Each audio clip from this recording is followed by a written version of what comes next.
Google, this is Houston. Please call Endeavour and ISS for a voice check.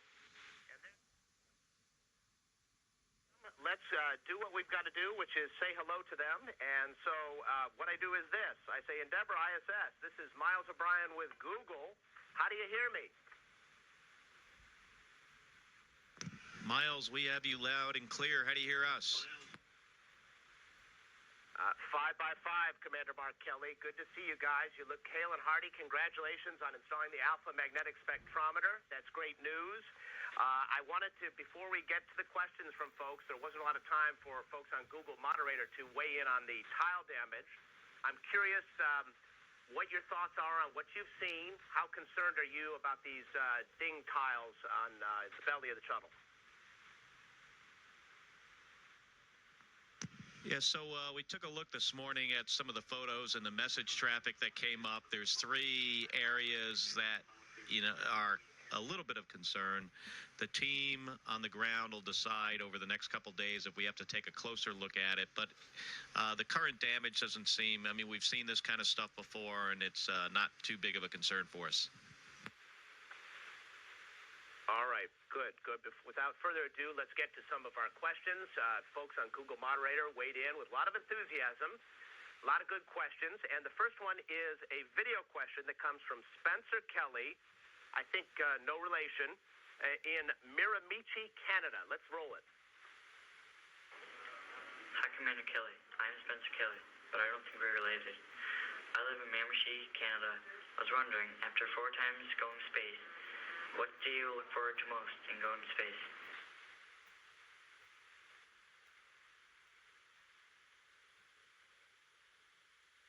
Hey, hi, Spencer. Mark, I don't know. Could you hear it? We have an honorary Canadian on board next to me. Yeah, we heard the question, Miles. After 4 times in flight, okay, what do I look forward to the most? Well, these missions are very, very challenging and very rewarding. There's a lot to do. I particularly like looking at the Earth and the small amount of chance we get, but also flying through the space station is an awful lot of fun. So those 2 things are high on my list. All right, let's go to question number 2. This one is a text question, actually a couple of questions for you, Mark. One of them comes from Watertown, New York. The first one, an observation from an old Marine to an old sailor. I don't know if you like the old part, but he's a sailor for sure. Come back safely. What's in store for our space program remains to be seen. It will be exciting, but not as exciting as seeing Gabby back on her feet at full throttle. And then this one from St. Mary's, Ohio. This one is, he says, Mr. Gifford, is it difficult leaving your wife even though she's doing well? I think she would want to be where you are now. God bless you and your wife and the whole crew. And Mark, I'll just button it up with, I know Gabby had surgery yesterday. I assume you've had some updates. How are things going? Well, I had the chance at the end of the day to call her mom and her chief of staff and my brother periodically through as the surgery was going on, and she's doing really well. Everything went as planned. Her neurosurgeons are very happy. She's recuperating, and she's actually getting back to therapy today. So it went really, really well.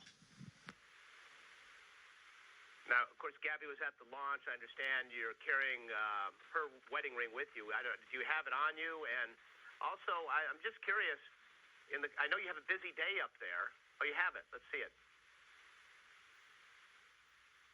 It's great, right around your neck. It's right there. In the course of your busy day, obviously you have a lot to think about up there. Your thoughts must go to her as well. Yeah, obviously this has been a long road since January 8th for us.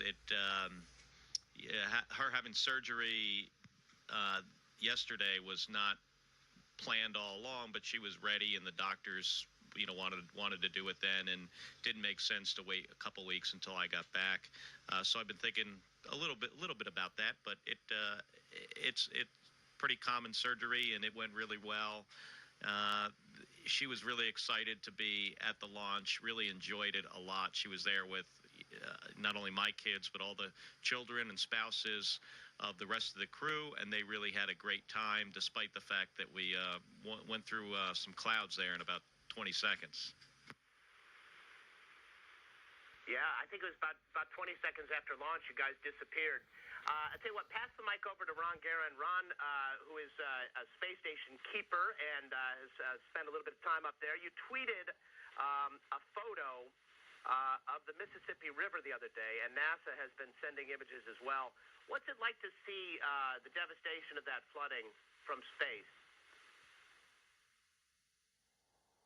Well, Miles, that's an interesting question because we do have this sense of isolation being up here, living off the planet. But at the same time, even though we have this sense of isolation, we have the ability to be more connected with things on the ground because we fly over it all the time. So, watching the Mississippi River flooding on the news and then flying over it are two different things. And seeing with our own eyes the devastation and the tragedy that's going on in that area of the country, is really something. And we feel a responsibility to try and document that as best we can as time allows and take as many pictures of that area as we can.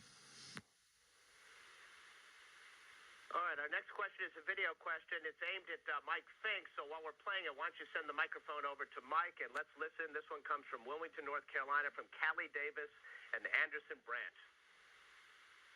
I'm Callie Davis. I'm Anderson Brandt. And we're from Wilmington, North Carolina, and we were wondering what's the hardest thing about being in space.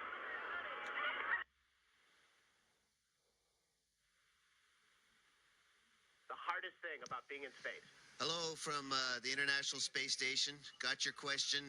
And Callie and Anderson, my favorite thing about being in space is flying. And yesterday we opened up the hatch to the International Space Station, and I could really stretch my legs and fly from one end to the other. And we have a beautiful space station.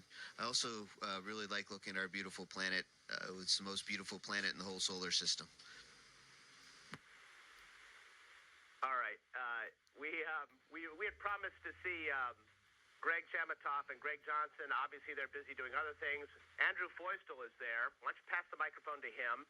And for viewers out there, Andrew flew. Are you going to bring him in? You're going to bring him in now? Drew was on the last servicing mission to the Hubble Space Telescope, performed a series of spacewalks out there, has some more spacewalking duties ahead. And here's the question for you, Drew. Hey, we're getting a late ad here. There's Box. Greg Johnson comes in.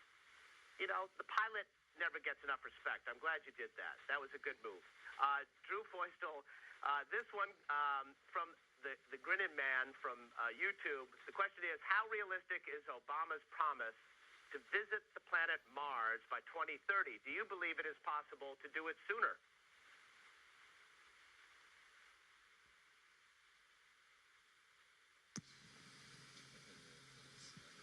Hey, Miles, how you doing? Thanks for the question.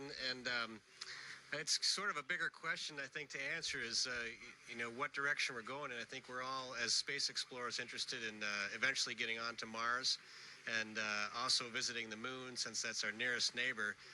In my vision, can we do it sooner? I think we can, and hopefully with the progress we're making with the commercial launch vehicles and what NASA's doing for heavy lift, and with the intent, as long as we have the intent to make it onto to Mars eventually, we will get there. As humans, I don't think we'll ever stop exploring, and we're all excited to be a part of the great adventure, really all starting right here on the International Space Station.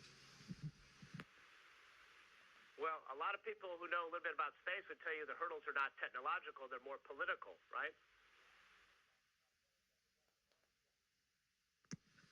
Well, certainly, Miles, that's one way to look at it, and there are a lot of challenges that we have ahead.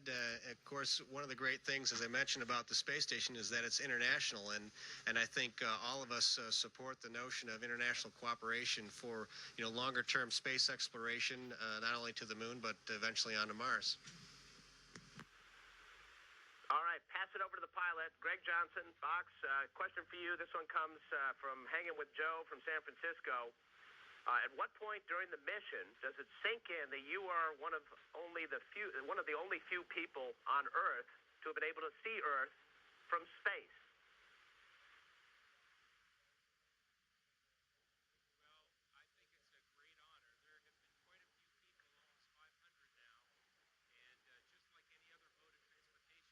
turn your mic on. Fox, turn your mic on. Turn the mic on. Sorry about that. As a late ad, I guess I didn't get the brief. All the time. No worries. No worries. Yeah. As a point of order, both Taz and I were not. We were not AWOL. We were actually just finishing up with the AMS install. But to answer your question, I think that any mode of transportation like cars and airplanes progress along. And in space, there's been almost 500 people that have looked at the Earth from space. And I think in a few decades, there will be many multitudes of more people that get to see the Earth from space. But I can tell you it's a great honor, and I cherish every moment. Well, I will say hear to that. I hope I'm among them. Send it over to Commander Kelly there. This is the highest rated video question of all of the Google moderator questions. So we're going to roll the video. This comes from Ethan from San Francisco. All the Google moderator participants voted this the most interesting question. So here it comes. I know Commander Kelly's wife, Representative Giffords, has really worked hard on solar policy in Congress and led by example, installing panels on her roof in Tucson. I was hoping to get the crew's thoughts not just on solar power, but the power of space exploration to really challenge ourselves and develop new technologies that not only enable space exploration, but also benefit everyone back at home. Yeah, great question. So that's one of the it's one of the interesting things about when you do something that's really, really hard, like traveling in space. Getting off the planet and into Earth orbit and going to the moon are very difficult things to do. And when you do something like that and you push technology forward, you get a lot of benefits. Things that people currently use every day, like telecommunications and their cell phones and computers, had a lot to do with the United States reaching to put men on the moon, and then what we've been doing in space exploration for the last 40 years. So, it's really a technology driver, and it's really important for our country. So, obviously, we're here, and we're big promoters of space exploration, but it's one thing that drives our economy, and it's, important for the advancement of science and technology. But great question. All right, this one's, a couple of you can take this if you like. This one comes from Smith 5SE from Michigan. Commander Kelly and crew, he says, how do you feel about using social media to share your personal story as an astronaut and inspire others? Has it been beneficial for you, and will you continue to use it for outreach upon wheel stop? So the question, the tweeting and all the social networking, the way you connect with people has changed. Yeah, Miles, I've certainly noticed the difference between my last mission 2 years ago and this mission with social media, including tweeting. We were, some of us, like myself, Box, and a few others, were able to tweet right before our launch, and we shared our special meals that we had and what it was like to wake up on launch day and everything, and people really enjoyed it. And that's how we pay back to the people who pay for our salaries, is to share this adventure with them. Another tweeter on board is Ron Guerin. I think he's gotten a lot of popularity from showing some of the things he's been able to see from space. Yeah, Miles, I think those of us that have the privilege of flying in space and seeing the Earth from space, we understand that it's a responsibility to share that with everybody as best we can. And some of the social media that we use, Twitter, and we have websites. Fragile Oasis is a blog site that we're using, is a way for us to have people follow along on the mission, not just as spectators, but almost as fellow crew members, and to really participate in what we're doing. And like I said, we have we understand we have a big responsibility to share what we're doing with as many people as we can, and this is one of the tools that we use to do that. This can go to, I'll tell you what, let's go to, send it over to Drew, I guess, for this one. This one comes from Florida on YouTube. When you're in orbit, do you have to make a lot of maneuvers due to satellites, space debris, and other stuff?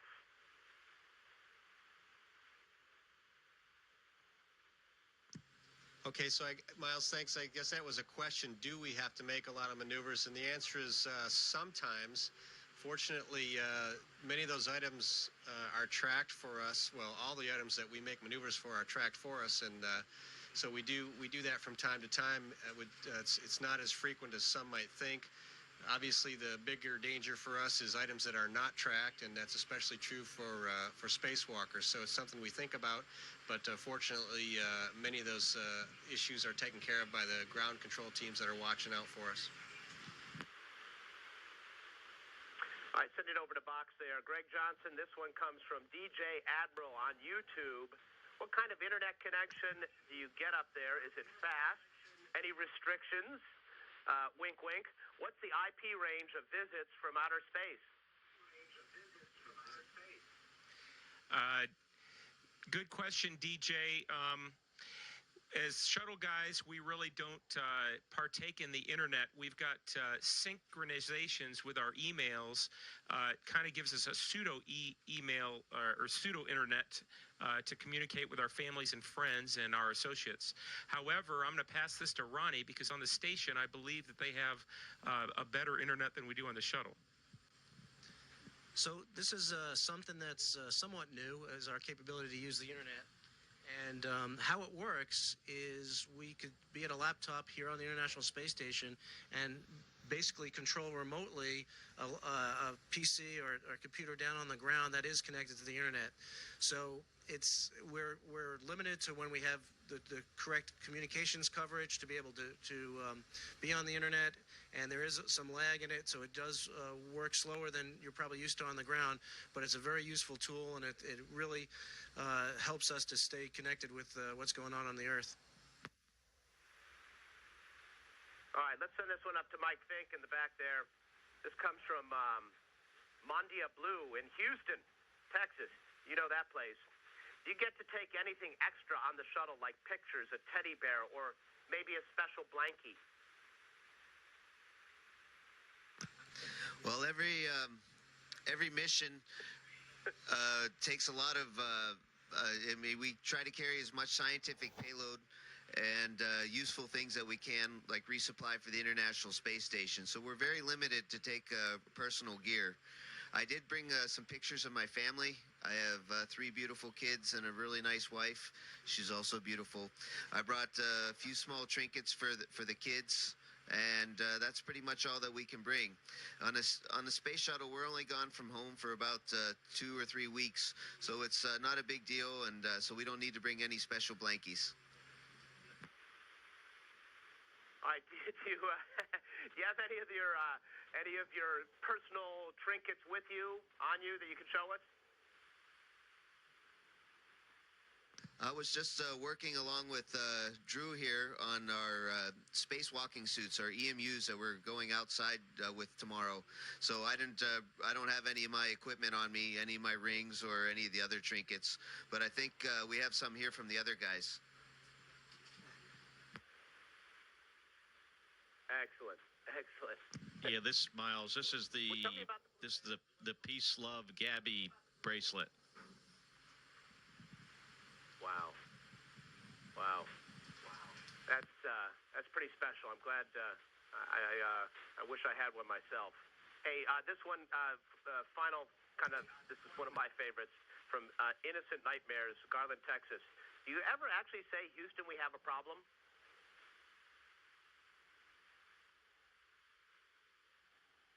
You know, if we had an issue, we would just normally call the ground with Houston, Endeavour, and then we would talk about our problem. Yeah. All right. That's about all the time we have. I got to implore upon you, group somersault. Can you do one for me? Yeah, no problem. I think we can do that, right?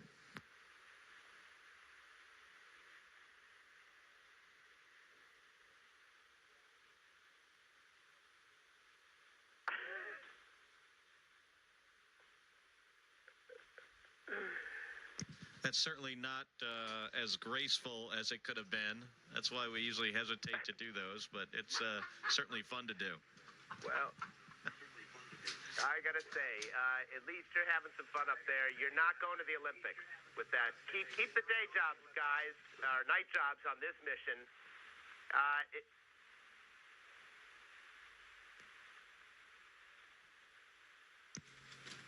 Yeah, Miles, and I'll send you one of these bracelets.